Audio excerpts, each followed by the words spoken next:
Hello and welcome to the MTG Origins Set review. This time around I switched it up, so now we're gonna do the cards based on the color and alphabetical order. By doing this we make the process more efficient. Now you'll see that there's some certain cards that won't be there.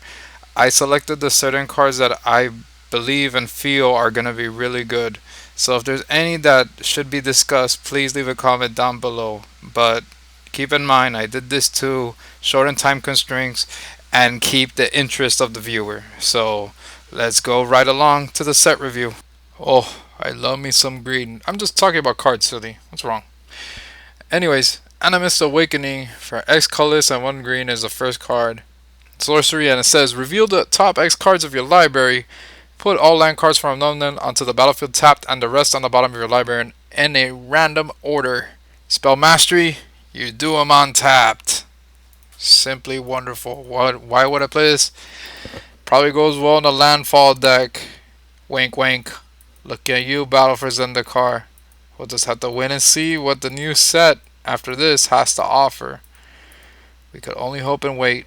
Next we have Elemental Bond for 2 colors and 1 green. Enchantment. Whenever a creature of power 3 or greater enters the battlefield under your control, draw a card. Why did I choose this card? It's great benefit when you're playing it unlimited. Is it gonna see other play unlimited? Probably. Not too sure. We'll just have to wait and see. The fact that you get a benefit when you have a big creature, you draw a card is nice. I mean, it's nice. Draw a card's nice. Why are you gonna look at me like that or act like that with me? Well, that's what it is. Next we have Elvish Visionary. For 1 colorless, 1 green. When Elvish Visionary enters the battlefield, draw a card 1/1. It's always nice to have the elf around, to be honest. Draw cards all day. I love drawing cards. Whoa. Next we have Evolutionary Leap. For 1 colorless, 1 green. Enchantment. Oh, look at that ass. Ew. She was sleeping inside that snake. Oh well. And it says, for 1 green, sacrifice a creature. Reveal cards from the top of your library until you reveal a creature card. Put that card into your hand and the rest of the bottom of your library in a random order. Okay, perfect situation for this card. You know you have those cards that have done their job already and you don't need them around anymore? Do it to them. Simple as that. Mana cost is amazing. This card is going to be great. It's probably going to be sought out a lot in my opinion. So probably get a playset of it, I guess. I mean, this card might be expensive. And holy cow, they reprinted this card. I don't believe it. They reprinted Gaia's Revenge for 5 colors, 2 green. It can't be countered. It has haste. It can't be a target of non-green spells or abilities from non-green sources. At 8/5. Holy shit. This card is a hell of a behemoth. I mean, this is super strong. I would like to get my hands on that card actually. It's really nice. I mean, I don't know if it fit on my deck, but yeah, who knows. Limited Bomb. Other formats? Just wait and see. It all depends. Next we have a card that should have been in Theros, but it wasn't. Strangely enough. Herald of the Pantheon. For 1 colorless, 1 green. Centaur Shaman. Enchantment spells you cast 1 less to cast. Say that really fast, that line. Whenever you cast an enchantment spell, you gain 1 life, 2/2. Why wasn't this around in Theros block? I don't understand. There's certain cards that they print that weren't in Theros block, and like I mentioned one earlier from the Dragons of Tarkir, like some elemental blue thing, and then they bring this in, you know. But it's part of the origin story, I guess. But it's a really great card. I would love to get a playset of that card, actually, to be honest. I mean, it's really, really nice. And then green is doing well, in my opinion, with this card, with Mana Gorger Hydra for 2 colors, 1 green. And it tramples as a 1/1. When a player casts a spell, put a +1/+1 counter on Mana Gorger Hydra. Well, what can I say about this? Ramp it as fast as you can so it can get big. The bigger the better. Only fear is if it dies. That's the type of things that make me not want to sleep at night, honestly. So yeah. And then we have our next Planeswalker, Nissa Vastwood Seer. For 2 colors and 1 green, it says, when she enters the battlefield, you may search your library for basic forest card. Reveal it, put it into your hand, and shuffle your library. When a land enters the battlefield under your control, if you control 7 or more lands, exile Nissa. Then return it to the battlefield transformed under her owner's control. 2/2. Basically, get your land, and you're set. And she becomes the Planeswalker. She becomes a Sage Animist. +1 says reveal the top card of your library. If it's a land card, put it onto the battlefield. Otherwise, put it into your hand. Okay, that works. That's good for ramp. -2, put a legendary 4/4 green elemental creature token named Ashaya, the Awoken World, onto the battlefield.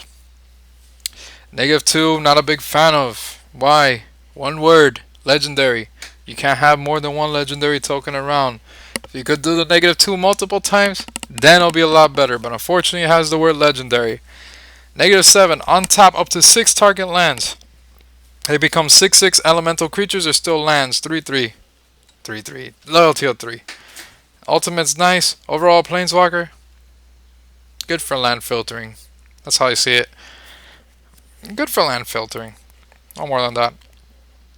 And then we have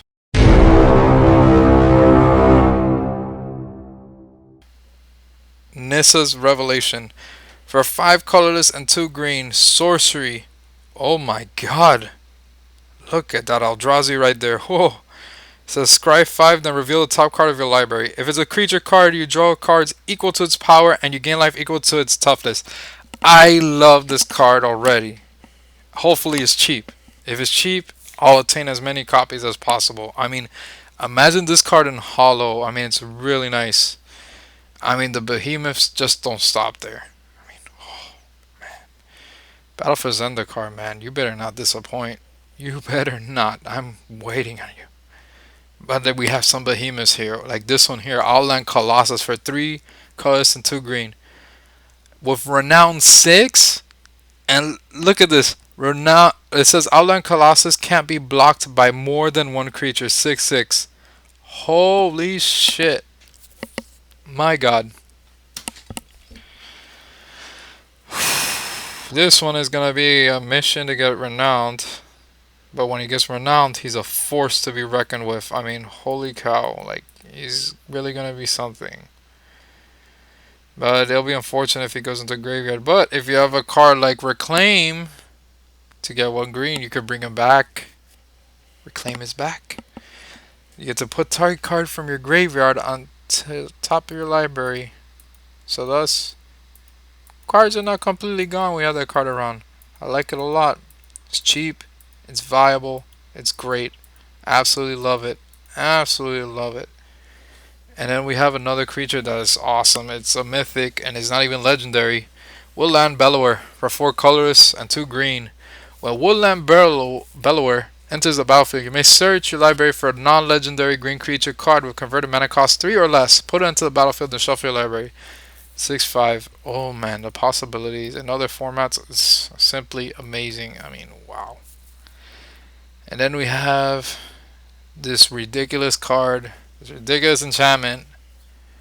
Oh, Zendikar, come, just get here already. My god. Zendikar's Royal. 3 colors, 2 green.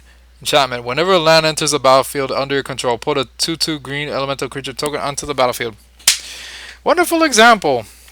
If you're on YouTube, there's a channel called Geek and Sundry and a show called Spell Slingers. And the first episode of season 3, a woman that was played 2 copies of this, and if you saw the devastation what this card did, it was simply amazing. I mean, for the fact that it has landfall kind of feature, I mean, it's great. You get a benefit every time you bring a land down. I mean, Zendikar, I'm still waiting on you. Alright, that ends it for green. Now we're gonna move on to the next color. Okay, onward to blue. So our first card for the set review part of blue is Alhammarret High Arbiter. This creature was the enabler of Jace's abilities and made him what he is now. So we'll see what's the lore behind this card. So for 5 colors and 2 blue, he is a legendary creature Sphinx, flying. As Alhammarret High Arbiter enters the battlefield, each opponent reveals his or her hand. You choose the name of a non-land card revealed this way. Your opponents can't cast spells with the chosen name. 5/5. It's expensive, but for what it does, it's a really good card. But I really wouldn't play it, to be honest. The fact is, it has a drawback of being legendary, and it has a great ability, but really, I wouldn't bother to play that card really. Limited, yes, but in any other format, no, not really. There's better alternatives than that from what I see. Next, we move on to Anchor to the Aether for 2 colorless and 1 blue. It's a sorcery, and it says put target creature on top of its owner's library. Scry 1. It's pretty funny because you could actually do it to yourself or to the opponent. I prefer doing it to the opponent. The fact that you're scrying yourself is just pretty dumb, in my opinion. I mean, you would scry something that you know that's already there, so why would you do it in the first place? But hey, some people play like that, I guess. Next, we have Clash of Wills for X colorless and 1 blue. As an instant, counter target spell unless its controller pays X. Now, here's the issue. When I was looking at the set review, there were certain cards that countered spells. Negate is probably one of the spells you should play, but I didn't want to put Negate in the set review. I put this card on top over Negate. Why? Because it counters any spell, but you just have to pay that X to get it through. So that's why I picked it, basically. And you want something that is done in its entirety versus having a bunch of cards just to counter one thing, then another thing, and another thing. But basically, that's the card you want to play to do it. And be sure to pay the cost and be aware of how many lands your opponent has. Remember, it's all a game. You gotta look carefully at what the opponent is doing when you're playing. Great word of advice, by the way. Next, we move on to Claustrophobia. For 1 colorless and 2 blue, it's an enchantment aura. You enchant creature. When Claustrophobia enters the battlefield, tap enchanted creature. Enchanted creature doesn't untap during its controls untap step. This is a great card. I play it highly unlimited, and I absolutely love it. The flavor behind it and everything. Look at that. Even the flavor text itself, it says 6 feet of earth muffled his cries. Oh, gosh, that just gives me chills just thinking about that card. I mean, it's a great tactic, just simply amazing. And I love the card when I play limited. As for other formats, I'm not quite sure. We'll have to wait and see. And then we have this. Days Undoing for 2 colors, 1 blue. Sorcery Mythic. This card is one of the greatest things to ever be reprinted as of late. It is reminiscent of Time Twister and is simply amazing. Why? Just read it. It says each player shuffles his or her hand and graveyard into his or her library, then draws 7 cards. If it's your turn, end the turn. And then you gotta read the parentheses. So you gotta keep in mind of the stack and all the effects on it. This is how I see it. Would you pay 3 for do Days Undoing just to do the effect itself? Me personally, I would use Quicken and then Days Undoing to do it. When is the best time to do Days Undoing? Gee, I wonder. If your hand is bad, you do it. If you have vision of your opponent's hand and you know what your opponent's going to cast, you do it. Because that is basically, it goes hand in hand. So that's what you need to use, basically. So now you know how to use the card. Why is this so great? Well, just read it and weep. That's all I can say about this card. This card is definitely going to be very expensive, and people are going to try to get it even in full and all that. I want my playset. I really want my playset. I mean, shit. Next, we have Disperse for 1 colorless and 1 blue. Instant. Return target non-land permanent to its owner's hand. What can I say? You just snap them at the moment. You just say, hey, I got this. You bring the creature away. Simple as that, and it's cheap.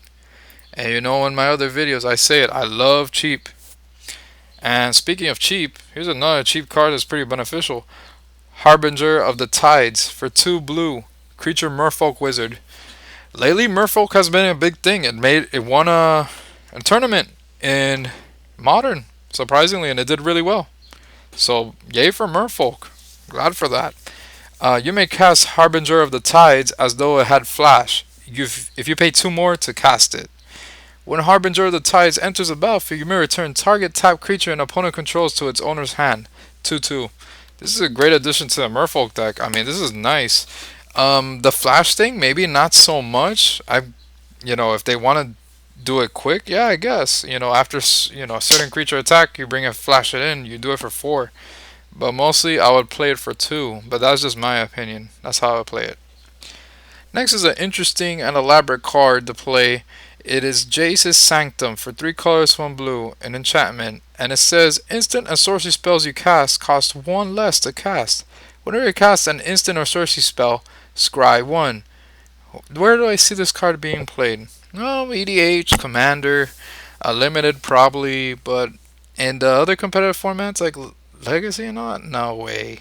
Everything about it in all the other formats is about value and cost. Everybody loves cheap, and this is not cheap. I mean, we're talking about 4 to get those benefits, but definitely I would love to get this card. In my opinion, I would love to get it. Play it in my Commander deck or the EDH. I mean, it works out pretty well. And speaking of which, Jace.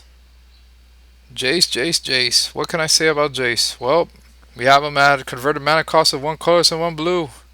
Jace Vryn's Prodigy. Some people have been not backing this card really well and does not get the credit it deserves, I guess. But we'll read and see why. So he's a 0/2, and you tap it, you draw a card, and discard a card. If there are 5 or more cards in your graveyard, exile Jace Vryn's Prodigy, then return him to the battlefield, transform under his own owner's control. So draw a card and discard a card. That's not that bad. And then we have his Telepath Unbound, which he becomes a Planeswalker, and he has +1. Up to 1 target creature gets -2, -0 until your next turn. Looks familiar. -3, you may cast target instant or sorcery card from your graveyard this turn. If this card would be put into your graveyard this turn, exile it instead. I like the -3 a lot, personally. I mean, that beckons to Snapcaster Mage. I mean, that's really nice. I'll probably play the -3 the moment that this guy hits the battlefield. -2, 0, not so much. Reminds me of the Return to Ravnica one. And then we have the -9, the ultimate. You get an emblem with whenever you cast a spell, target opponent puts the top 5 cards of his or her library into his or her graveyard. Basically, mill. Jace is known for that, for milling opponents and all that stuff. But they say that mill doesn't win games, unfortunately. But maybe it does this time around. It just depends. It all depends on the right deck. Who knows what this Jace will bring. Next we have Mizzium Meddler for 2 colors and 1 blue. Creature Vidalcan Wizard. Flash. When Mizzium Meddler enters the battlefield, you may choose a target or of target spell or ability to Mizzium Meddler. 1/4. What do I have to say about this? This card is amazing. Oh my god, I would hoard the hell out of this card. I mean, I love playing blue and all that. I mean, I love it. I just love it. I mean, Spellskite was the card before it and all that, but this card amazing for the same, pretty much the same converted mana cost as Spellskite. The only difference is it's not an artifact. It's blue creature, but it does it essentially, and I love it. I'm gonna have to collect it. Is it better than Spellskite? I don't really know, to be honest. But I want a playset of that. I mean, definitely, I really want a playset. I mean, it's awesome. I mean, to do that and just to change the game around, I mean, it's amazing. Why not? I'll definitely do it. I love it. And then we have another card. That is the biggest, probably one of the biggest bombs unlimited, which is Sphinx's Tutelage for 2 colors, 1 blue, enchantment. A lot of people are going to hate this card unlimited. You're going to see why.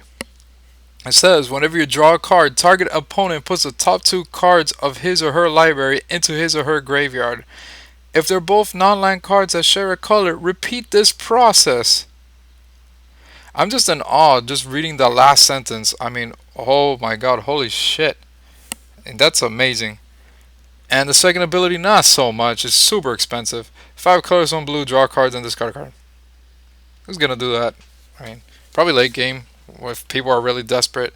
I mean, holy cow, what a mill card. It's just simply amazing. Can you get there with other formats? Probably not. They'll remove the enchantment. I mean, no problem. They got ease, so yeah, that's pretty much it.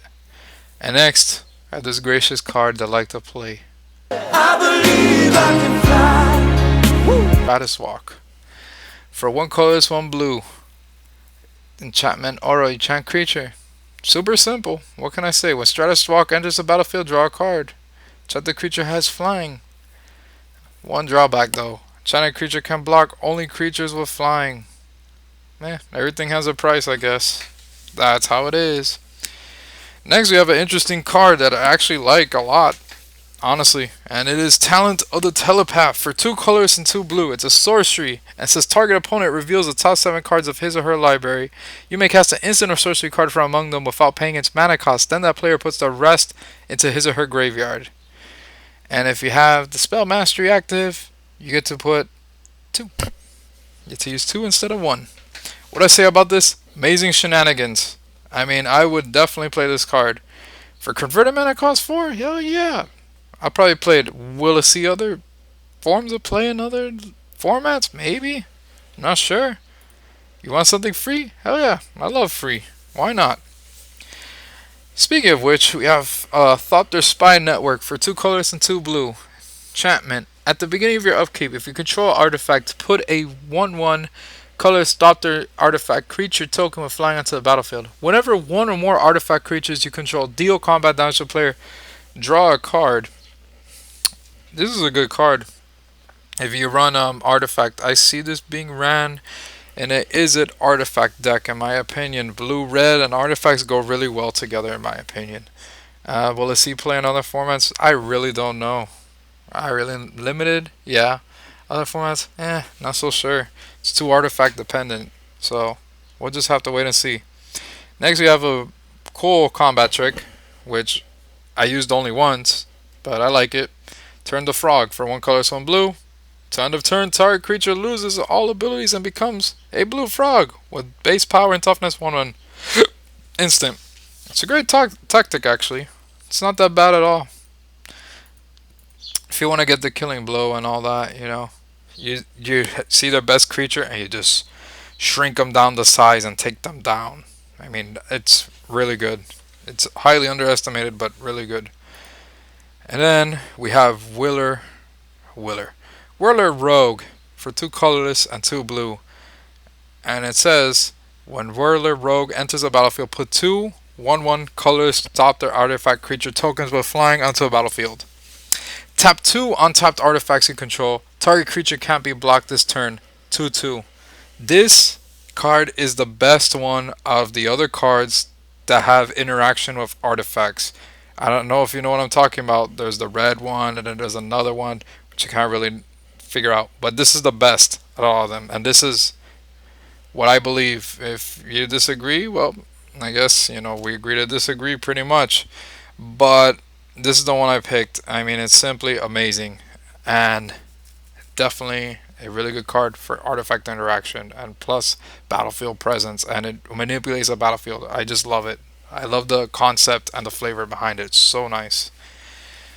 Next, we have a card that is pretty interesting, I must say. And that card is Willbreaker. For 3 colors and 2 blue, it says whenever a creature an opponent controls becomes the target of a spell or ability you control, gain control of that creature for as long as you control Willbreaker. 2/3. This card is simply nice. I just see it in limited formats. Really competitive play, not so much. But you know what? Maybe one day this card will do some things. I'm going to break the wheel. And that was the end of the blue part of the set review. Now we're moving on to the next color. Perhaps one of my favorite colors. We're on to red now.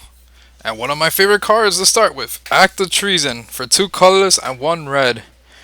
I love that art on that card. Oh my god, when the angel gets a sword and that guy is helpless. Oh man. And the fact that you gain control of target creature until end of turn. On top, that creature gains haste until end of turn. Enough said. It's a wonderful card. You play it unlimited. It could be played and constructed. I don't care what anybody says. This card is a powerhouse, and I love it. You can maintain control of that. I just love it.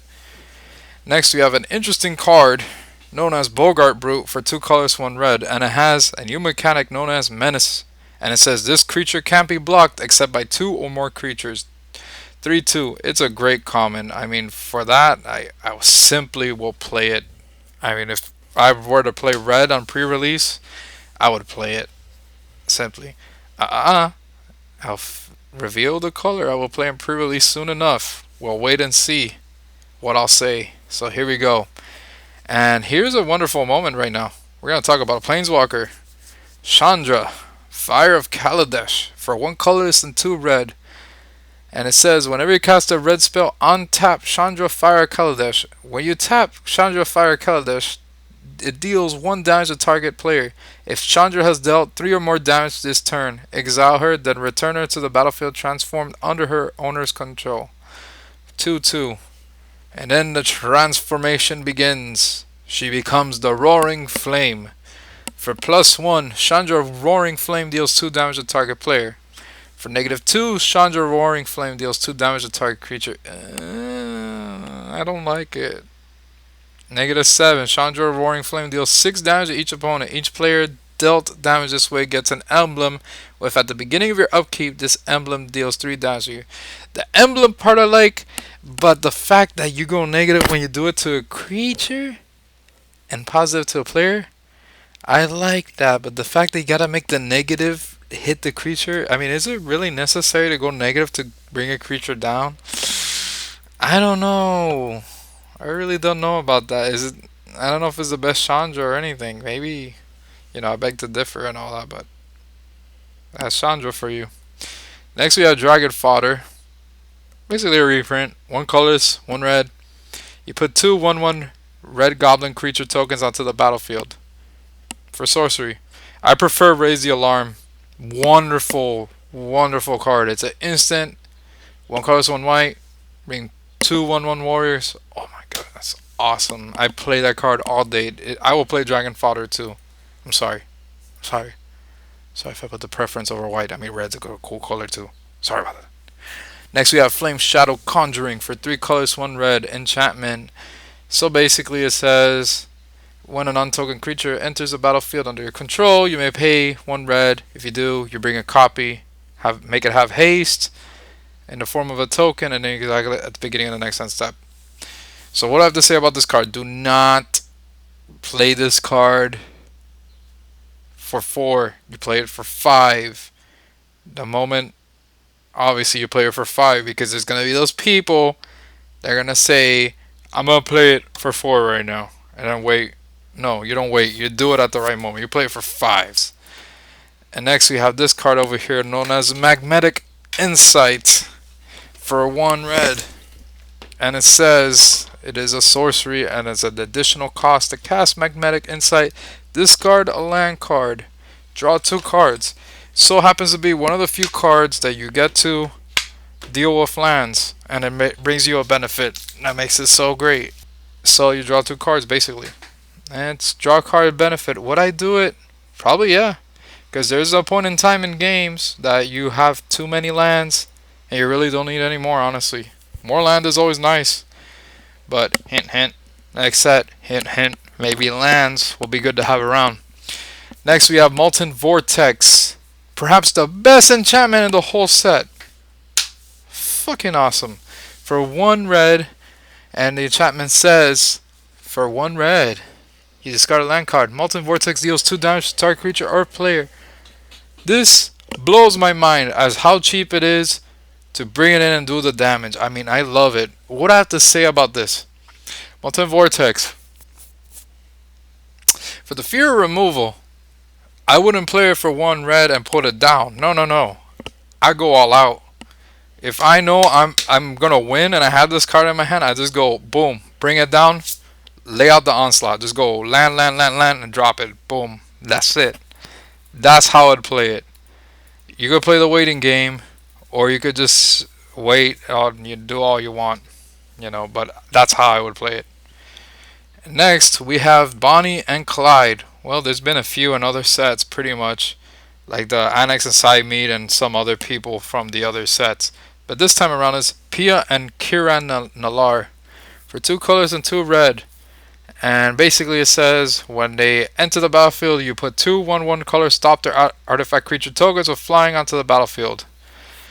For the price of 2 colors and 1 red, sacrifice an artifact. Pia and Kiran Nalar deals 2 damage to target creature or player 2/2. They're cool. What can I say? And for legendary, they're pretty nice. I mean, I like it. I really do. And it's a really nice card, and I would play it probably, but the fact it's legendary is quite a drawback. But for what it does, it's playable. Limited, yeah. Other formats, questionable. Next, we have a good sideboard card known as Smash to Smithereens for 1 color, 1 red. Great reprint. And it destroys target artifact. Smash to Smithereens deals 3 damage to that artifact controller. What can I say? It's really good. Sideboard. Sideboard it all day. Anything that has removal of the form of artifacts or enchantments, it's a must. Next, we have a great cheap card that I liked when Theros was around. For 1 red, Titan Strength. Target creature gets +3/+1 until end of turn. You scry 1. Man, oh man, this card's awesome. And how it triggers prowess and all that. I love it. I love this card. This was back in the day when I used to play it.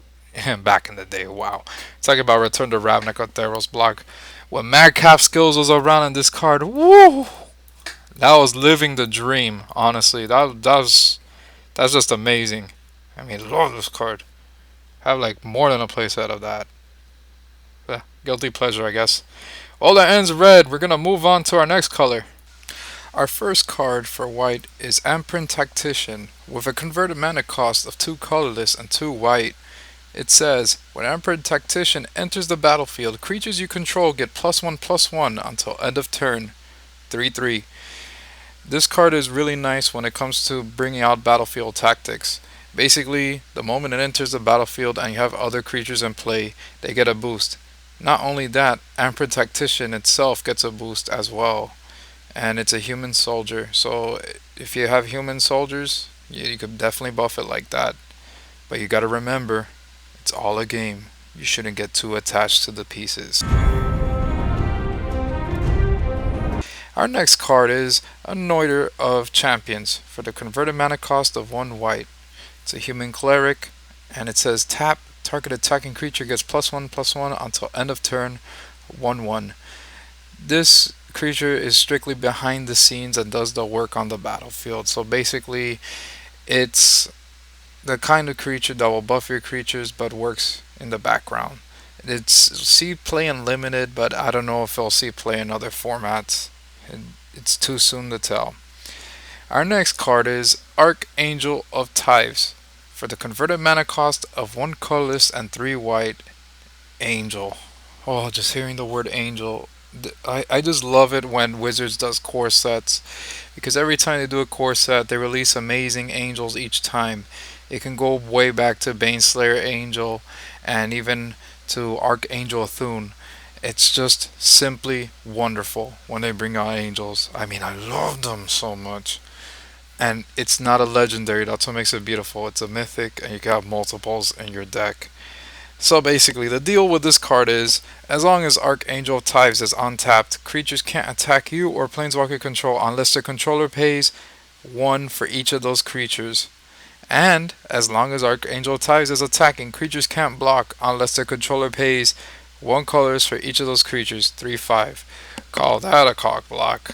I mean, that's an amazing card. I mean, it just hinders the opponent with every combat trick that they try to do, and it won't go through. I mean, this is wonderful, and I'm glad they printed this card. This just makes angels even more powerful and boosts them. Next, we have Auramancer for 2 colorless and 1 white. Reprint. What can I say? Human Wizard. When it enters the battlefield, you may return target enchantment card from your graveyard to your hand. 2/2. This is a wonderful card. Sometimes it's a sideboarded card, but most of the time main board when you play enchantment decks. Limited, I don't know if it's going to see other formats of play. I am not quite sure, but it's a really handy card if you have it around.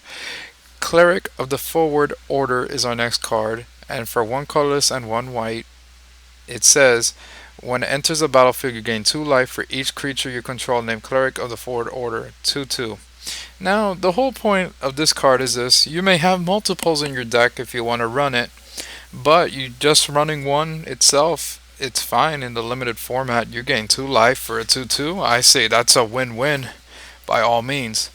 Next, we have Consul's Lieutenant.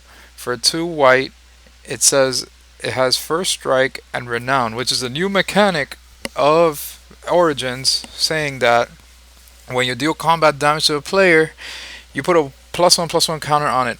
How do I feel about that? I feel that it's not that great of a mechanic because most of the time you're just going to be getting blocked by creatures and not doing the damage you want to do. So, you gotta like make it unblockable somehow or something in order to get there. Anywho, we it says whenever Consul's Lieutenant attacks, if it's renowned, other attacking creatures you control get +1/+1 until end of turn 2/1.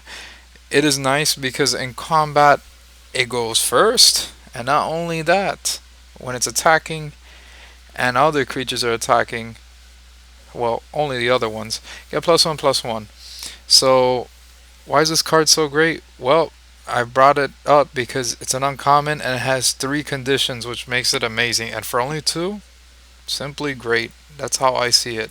So now we're moving on to our next card, which is Kithion, Hero of Akros, for 1 white. And it says at the end of combat, Kithion, Hero of Akros, and at least 2 other creatures attack this combat, exile Kithion, then return him to the battlefield transformed under his owner's control. And for 2 colors and 1 white, Kithion gains indestructible until end of turn. 2/1. Now it's strange because why does he have a different name? He goes by the name of Kithion, and then he goes into the form of Gideon, which is strangely enough crazy in my opinion, but it's the cheapest planeswalker in the whole thing, basically. And it says his +2 says up to 1 target creature an opponent control attacks Gideon Battle Forged during its controller's next turn if able. +1 until your next turn, target creature gains indestructible. Untap that creature, and then 0 until end of turn. Gideon Battle Forged becomes a 4/4 human soldier creature of indestructible. That's still a planeswalker. Prevent all damage that will be dealt to him this turn for a loyalty of 3. What do I say about this card? It is nothing special, really. I mean, Gideon has always had that ability that he becomes a dude. Basically, he's the dude. He goes from Planeswalker to becoming a dude fighting on the battlefield. So, to me, it's meh. I mean, if I get him, okay, I'm happy with that. But still, I'm quite familiar with Gideon, so to me, it's whatever. But, you can't knock off a Planeswalker like that. It's a Planeswalker. Sometimes they call it like the get win card. You get to win with it. So, moving on with the next card, which is Gideon's Phalanx, which is 5 colorless and 2 white at the instant speed. You put 4 2/2 white night creature tokens of vigilance onto the battlefield. And then this is also another mechanic that they have in the set known as Spell Mastery. If there are 2 or more instant or sorcery cards in your graveyard, a certain condition applies. And for this card, creatures you control gain indestructible until end of turn. This card is strictly a really good finisher. I see this card as a card that you bring out when you want to bring on the offensive and secure your creatures. And I say this is a wonderful card. Limited, yes. In other formats, I am not quite sure. But there is ways to go around it. So I'm not certain of the future of this card. Next we have Grasp of the Heromancer for 1 colorless and 1 white. And it says enchant creature. Enchanted creature gets +1/+1 and has whenever this creature attacks, tap target creature defending player controls. Simply wonderful. A combat tactic. You enchant the creature, and once it goes on the offensive, you get to say, hey you're going to be tapped and I'm going to hit you. And there's nothing you can do about it. So it's just wonderful. And the fact that you get to get a buff along with it is simply beautiful. I like the art on the card in particular, the chains and him going on the offensive and trying to take out those what seems to be some type of birds or something. It's really cool. Okay, and our next card is Hixus Prison Warden, the Mentor of Gideon. For 3 colors and 2 white. A creature with flash. This card's a little strange, but bear with me. Whenever a creature deals combat damage to you, if Hixus Prison Warden entered the battlefield this turn, exile that creature until Hixus leaves the battlefield. 4/4. So, when exactly do you bring Hixus in to exile the creature? That is the question. After combat, I would assume. That's why it would have flash. And probably during your turn. I don't know how this card will work out. Maybe I'm just being stupid. But we'll just have to wait and see. Knightly Valor is our next card for 4 colors and 1 white. It's enchant creature, and when Knightly Valor enters the battlefield, put a 2/2 white knight creature token with vigilance onto the battlefield. Enchanted creature gets +2/+2 and has vigilance. This is wonderful. Why? Because it's basically a 2 for 1. You get the benefit, and you also get a creature that has the same benefit as well to fight along your side. So that's basically your buddy, and you're set. Knight of the White Orchid is the next card for 2 white, and it's a first striker. And it says, when Knight of the White Orchid enters a battlefield, if an opponent controls more lands than you may search your library for a plains card. Put onto the battlefield, then shuffle your library. 2/2. Note the fact that it says plains card. It doesn't say basic land. It says plains. So anything that has the words plains on it, you're able to bring it out. And the beautiful thing about it is, you could play the card. You could play your usual land drop and have this card as well. That's what makes it wonderful. And that I really appreciate, and it's really nice. I mean, it's actually a reprint, which makes it even more interesting. One card I love in particular that got reprinted, which I played a limited, and I love this card, is Murder Investigation for 1 color and 1 white. It's an enchantment aura. Enchant creature control. When enchanted creature dies, put X/1/1 white soldier creature tokens onto the battlefield, where X is its power. This is wonderful. Why? Strictly for this fact being, you have a creature, you enchant it, you make that creature stronger. Every time it gets stronger and stronger and stronger, you will gain the benefit as it dies. The only fear you have is exile. That's the thing you gotta worry about. But other than that, it's great if you're buffing. Simply amazing. So now we're moving on to the next card for white, and it's actually a reprint from Plane Chase. Sigil of the Empty Throne for 3 colorless and 2 white. It's an enchantment, and it says whenever you cast an enchantment spell, put a 4/4 white angel creature token with flying onto the battlefield. Why did I pick this card? Because it's an expensive enchantment. I love angels. Deal with it. Something I love. Um, what's so great about it? Clearly the card says it all. What else can I say? I like the art as well, the empty throne and all that. And the next card is Starfield of Nyx for 4 colorless, 1 white. It's enchantment mythic. At the beginning of your upkeep, you may return target enchantment card from your graveyard to the battlefield. That I like. I like that effect a lot actually. As long as you control 5 or more enchantments, each other non-aura enchantment you control is a creature in addition to its other types and has base power and base toughness equal to its converted mana cost. What can I say about this card? If you play an enchantment deck, definitely play this card. I mean, it's wonderful. I simply love it. I mean, would I play it? Probably, probably not. But to have it, definitely. It's something worth collecting. Next, we have the Shrekkening. I'm sorry. I mean Swift Reckoning. For 1 colorless and 1 white. It's a sorcery, and it says for spell mastery, it gets to have flash. And you get to destroy target type creature. So what's really good about this card, it's a very quick and efficient card if you play it right, and it's mana efficient as well. What makes it great is it destroys target type creature. You have the option of playing it as a sorcery or playing it with flash. I prefer to have it as an instant when you do a spell mastery, knowing for the critical moments that you play this card. And I guess it's a good card. We'll just have to wait and see what other forms of removal there is. At the moment there's not much, but we'll see once sets rotate out. Next we have Totem Guide Heartbeast for 4 colors and 1 white. And it says, when it enters the battlefield, you may search your library for an aura card, reveal it, put into your hand, to shuffle your library. 2/5. Basically, it's a tutor. You tutor for an aura, and then you get to have a creature at the same time. I really like this benefit. It's really nice, to be honest. It's something that some sometimes you benefit off of it, sometimes you don't. You know, certain cards have that effect, certain cards don't. But it happens to be one of those that does have the effect. And then next we have Valor and Akros for 3 colorless, 1 white, and enchantment. Whenever a creature enters the battlefield under your control, creatures you control get +1/+1 until end of turn. What do I think about this card? I say this card is awesome. Because why? If you run a deck that brings in tokens, this is just massive rape, basically. I mean, this is disgusting. This is horrendous. It is beautiful. Why? Because you get the buff while you bring on the creatures. I mean, it is crazy. It's kind of like prowess, but on steroids, basically. I mean, it's awesome. Now, people have been discussing about this card, but I say this card is amazing in my opinion. Vryn Wingmare for 2 colors, 1 white. Creature.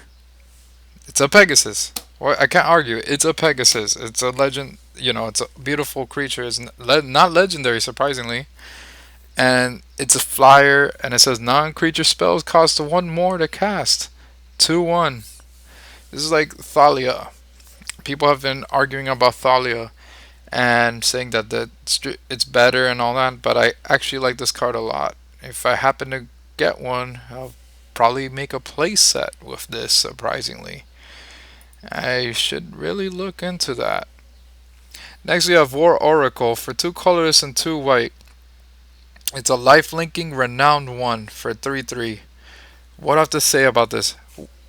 Why did I pick this card? Because it's one of the few renowned cards that has a benefit. It has lifelink along with it. So basically, every time you're striking, like let's say you're gonna swing and you don't hit the opponent, like let's say you hit a creature, you got lifelink. At least you get a benefit out of it. You gain life while you're hitting, and that's what makes it nice. The renown you might not get it at times, but hey, that's what happens sometimes, you know. But that's why I picked it. Next, we have probably the best card that I really like, and it's only 1 white mana, and it is Yoked Ox for 0/4. I mean, this card is a great defensive tactic. I absolutely love it. I mean, I played it in Limited before. I'm glad to see this card again. What I have to say about this card? Limited All-Star. Play this guy, buff him. He's gonna hold out the defenses. It's good. It's good. It's gonna make your opponent stall and everything. I say it's great. So that was the end of the white part of the set review. Now we move on to the next color. Now it's really gonna get dark in here. We're moving on to black. Dark Dabbling for 2 colors, 1 black. Instant. Regenerate target creature. Draw a card. And for spell mastery, you regenerate each other creature control. This card is very viable. For the fact being, if you go through a board wipe and you have cards in your graveyard, you bring this out. Oh man, salvation at its best, and you draw a card, so it could be ahead of the game. I mean, this is a wonderful card. I'll actually play that card. It's really nice, and I love the flavor behind it with Liliana, just dabbling there, that green, whatever it is. Dark Petition. Oh man, this card. What can I say about it? For 3 colors and 2 black, sorcery. Search your library for a card and put that card into your hand, then shuffle your library. Oh, you thought that was it. No, no, no. And if you have Spell Master, you add 3 black to your mana pool. This card is ridiculous. I want that in my Commander EDH deck. Whatever it is, I want it. It is disgusting, and for the price, to get 2 out of it is awesome. I mean, I love it. And then we have this card, which I call the whammies, no whammies card. Demonic Pact for 2 colors, 2 black. Everything has a price. At the beginning of your upkeep, choose one that hasn't been chosen in the form of an enchantment. So it's a sequence, basically at the beginning of your upkeep. So here we go. Demonic Pact deals 4 damage to target creature or player, and you gain 4 life. Target opponent discards 2 cards. Draw 2 cards. And the dreaded last option. You lose the game. What a real kicker.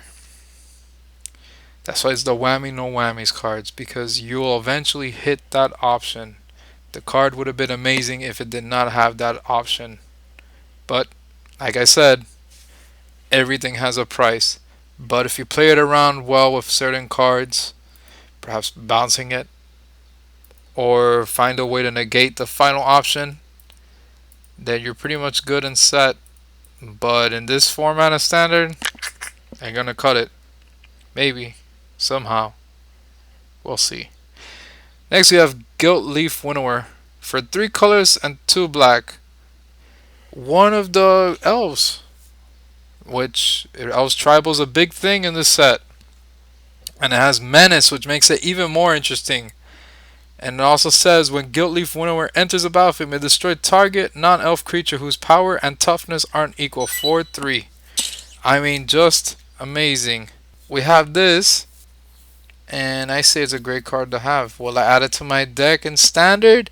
Possibly yes, because it has menace and the second ability, which makes it great. I'll definitely add it. Next we have Graveblade Marauder for 2 colors, 1 black. My favorite mechanic, Death Touch. I love Death Touch so much. Oh my god, it is beautiful. Death Touch, how I love you. And it says, whenever Graveblade Marauder deals combat damage to a player, that player loses life equal to the number of creature cards in your graveyard. 1/4. I love this card already. I mean, oh my god. It has Death Touch. So it defends itself in the battlefield well. Not only that, when it deals combat damage, it does even more. I mean, holy cow. It's the card that gives you more for what it does. I love it. And another card of mine which I really love that is evil, but a certain card is going to rotate out soon, which is Stained to Mind. But this card will do its job. Infinite Obliteration. For 1 color is 2 black. Sorcery. Name a creature card. Search target opponent's graveyard, hand, and library for any number of cards with that name and exile them. Then that player shuffles his or her library. I love it already, to be honest, because that's the type of cards. Those are the type of cards I will always use in any deck. I just love it. The fact you just strip them away of what they need. Like their ace in the hole, you just take it out. Their best card. I mean, I just love it. I just love destroying them, crushing their hopes and dreams. Oh, just love it. Next we have Kofflfed Soul Hoarder for 4 colors and 2 blue. Legendary creature demon. This is the demon that gave Liliana her spark. Flying. Whenever a permanent owned by another player is put into a graveyard from the battlefield, you draw a card and you lose 1 life. 6/6. This card reminds me of something. Where do I see the resemblance? Oh well. It's really good though. I'll probably play it. I don't know if I'll play it in any decks, but it's something good to have.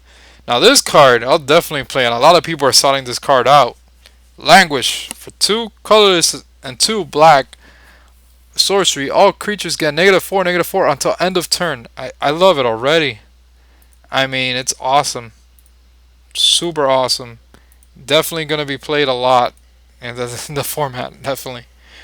Next, you have Liliana, Heretical Healer, the Planeswalker. For 1 colorless and 2 black. Lifelink. Lifelink. Just by that alone. Every other Planeswalker has abilities, but they don't have a mechanic along with them. But she does. She has Lifelink. And it says as well, whenever another non-token creature you control dies, exile Liliana Heretical Healer, then return her to the battlefield, transform under her owner's control. If you do, put a 2/2 black zombie creature token onto the battlefield, 2/3. And then when she transforms, even before that, you get a zombie with it. And when she transforms, you get a +2 that says each player discards a card. And for the -X, you return target non-legendary creature card with converted mana cost X from your graveyard to the battlefield. And the -8, you get an emblem with whenever a creature dies, return it to the battlefield under your control at the beginning of the next end step. For loyalty of 3. Ladies and gentlemen, this is the best Planeswalker in the set. I'm sorry to say, but this is an amazing card. And this in foil, holy shit. This Liliana, Liliana is definitely up there. Liliana, wow. I'm impressed. I love this Liliana. I want a playset. I need a playset. I want as many as I can get of that card. I'll definitely waste all my money just to get that card. I'm not even kidding. She is the center of all that is great in the color of black. I love it. And then next, we have Unholy Hunger. For 3 colors, 2 black. Instant. Destroy target creature.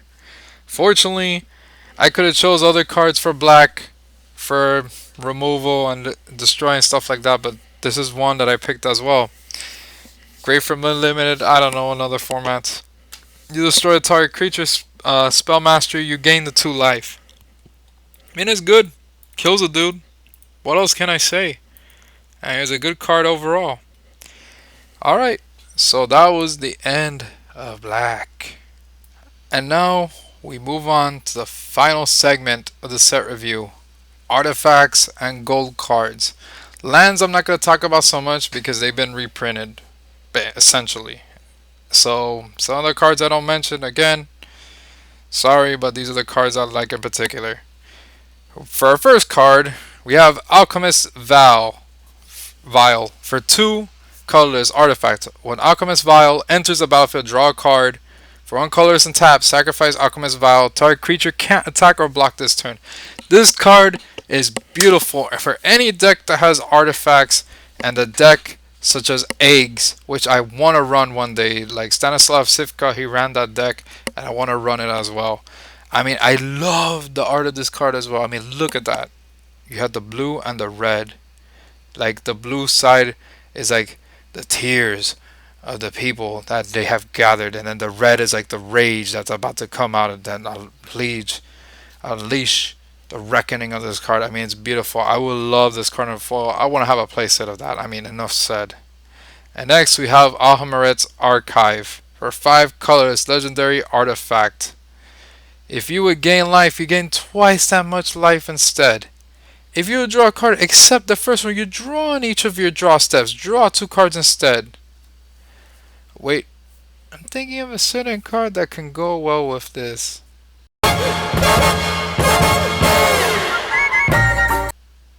Yeah, that'll fit just right. This card's awesome. I don't know if I'll see any other format of play, but it's an awesome card, I must admit. Next, we have Angel's Tomb. For 3 colorless, whenever a creature enters the battlefield under your control, you have Angel's Tomb become a 3/3 white angel artifact creature with flying until end of turn. This is a great buddy card, and I love angels. I'm definitely gonna use it. This is great. Just to have the artifact around. Just to have a bonus with artifacts? Sure, why not? Go for it. And then we have the gold card. Blood Cursed Knight. For 1 colorless, 1 white, 1 black. Orzhov. Vampire Knight. As long as you control an enchantment, Blood Cursed Knight gets +1/+1 and has lifelink. Oh man. 3/2. I like that already. It's conditional with the enchantment, but for what it does, I like it already. Not bad. It's actually pretty good. Our next gold card is Bounding Crassus. For 1 colorless, 1 green, and 1 blue. It flashes, and it also enters the battlefield. You may tap or untap target creature 3/3. Thank you! You made a card that is good as a Seaver Exarch. I like that. I'll probably get a playset of that as well. Why not? Hoard as much as I can. And then we have Citadel Castellan. For 1 colorless, 1 green, 1 white. Vigilance, and has Renown 2 for 2/3. It can be argued that she is a value card, that she could essentially become a 4/5. But there's something wrong with this card. Look at the flavor text. I am the first line of defense. You will not encounter the second. Bruh. Really?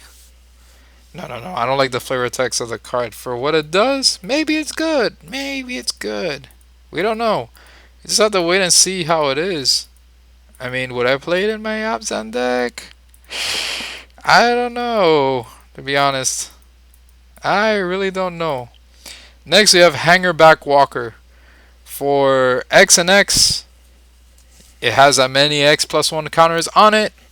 When it dies, you put many 1-1, that many 1-1 Thopter artifact creature token of flying for as many 1-1 counters you put on it. And for 1 colors you tap, you put a 1-1 on the creature Hangerback Walker. What I have to say about this?